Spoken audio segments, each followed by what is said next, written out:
Collar हमारे साथ जुड़ गई हैं, राजश्री हैं झांसी से। जी, आप अपनी डिटेल्स बता के सवाल कर सकती हैं। जी मैम, मेरा नाम राशि है। मैं अपनी बेटी के बारे में जानना चाहती हूँ और उसका जन्म है 11/11/92। आज उसका बर्थडे भी है। जी जी। और उसका पढ़ाई में सर मन नहीं लगता है और उसका भविष्य कैसा रहेगा, आप प्लीज बताने की कोशिश करें। देखो राजश्री, पहले तो मैं आपके बेटी की जन्मदिन की ढेर सारी शुभकामना देता हूँ, वो सदा सुखी रहें। दूसरी बात, आपने अपने बेटी के संदर्भ में जो प्रश्न पूछा है तो मैं बताना चाहूंगा कि आपके पंचम भाव का स्वामी और उससे पंचम भाव के स्वामी क्रमशः शनि और बुध हो रहे हैं। निश्चित रूप से आपकी बेटी बुद्धिमान है, इसमें कोई दो राय नहीं, लेकिन हल्का फुल्का इसकी सेहत खराब रहती है। आए दिन इसके स्वास्थ्य में कुछ न कुछ हुआ रहता है, जिसके कारण इसकी शिक्षा प्रभावित हो रही है।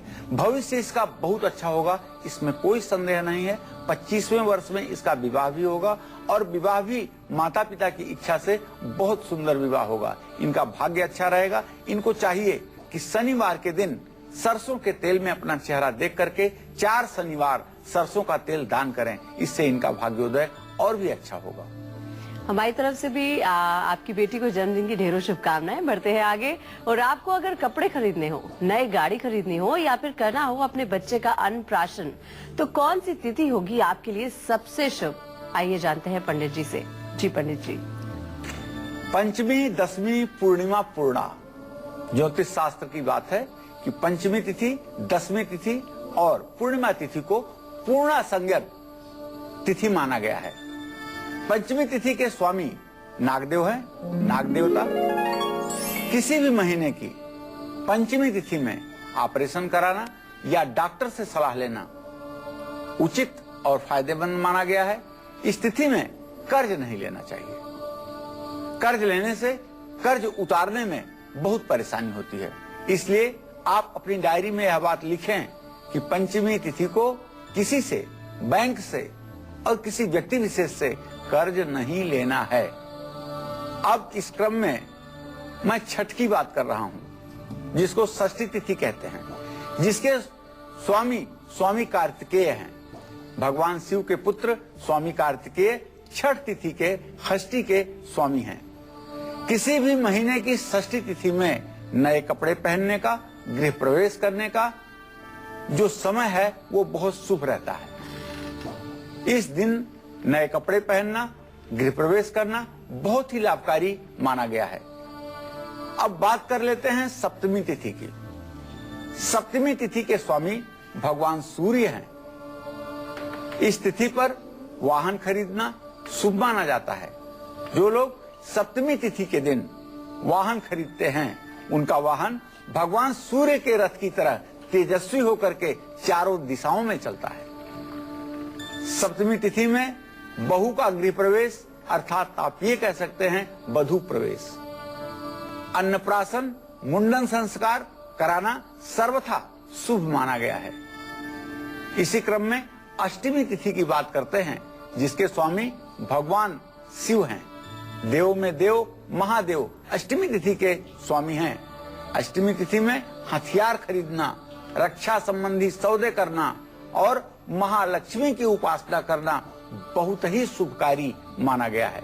जो लोग अष्टमी के दिन हथियार खरीदते हैं, कुमारी कन्याओं की पूजा करते हैं, माँ लक्ष्मी का सहस्रार्चन करते हैं, निश्चित रूप से उनके जीवन में हर प्रकार की सुख और संपन्नता सदैव बनी रहती है। उनका जीवन सदैव सफलता की सीढ़ियों पर आगे बढ़ता जाता है।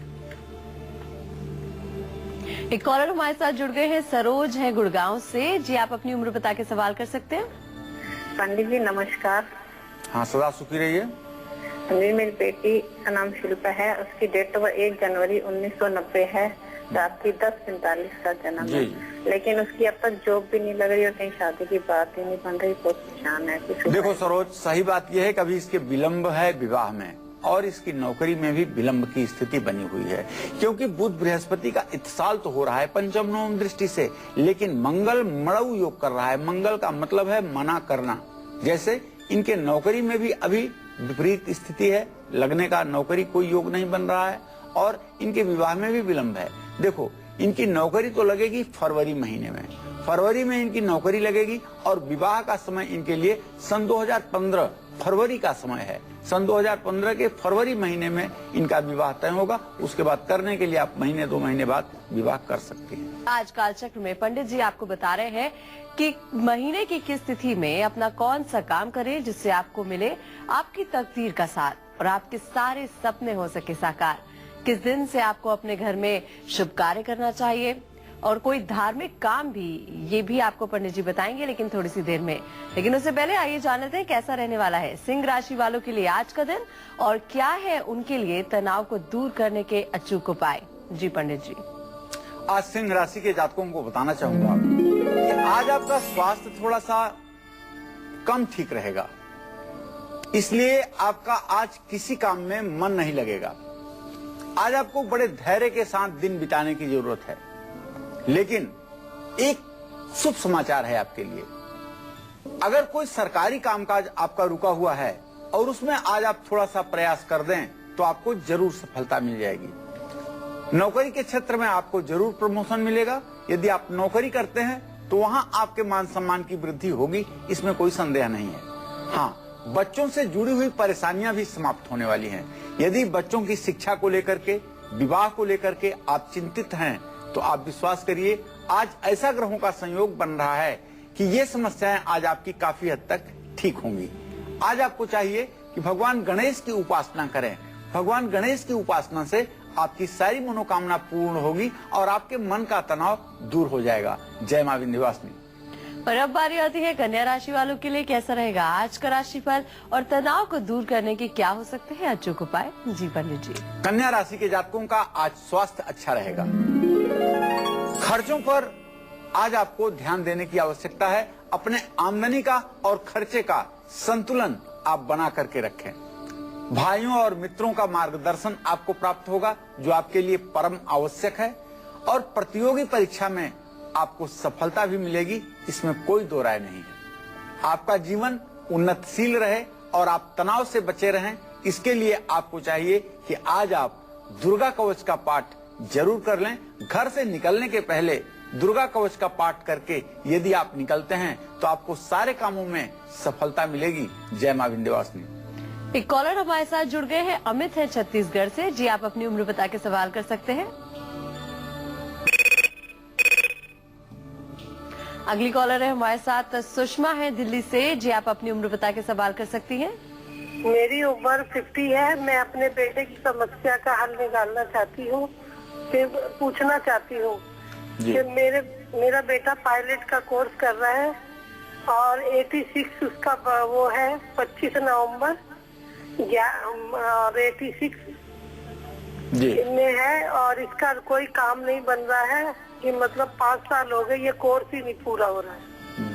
ये गलत कर रहे हैं, गलत ट्रैक पर हैं। आपको बताना चाहूंगा, आपने जो प्रश्न किया है इसके आधार पे आपको बताना चाहूंगा कि आपके पंचम भाव का स्वामी बुध है जो शनि राहु के साथ सूर्य, नीच के सूर्य के साथ तुला राशि में है। ये गलत ट्रैक पे हैं। पहली बात, अगर इन्हें सफलता भी मिल जाती है इस परीक्षा में तो ये कभी पायलट का कार्य नहीं कर पाएंगे। यह कार्य इनके लिए सूटेड नहीं है। इसमें तो व्यर्थ का धन गंवा रहे हैं और समय भी अपना नुकसान कर रहे हैं। इनको चाहिए कि किसी शिक्षा से संबंधित दूसरे काम के लिए प्रयास करें।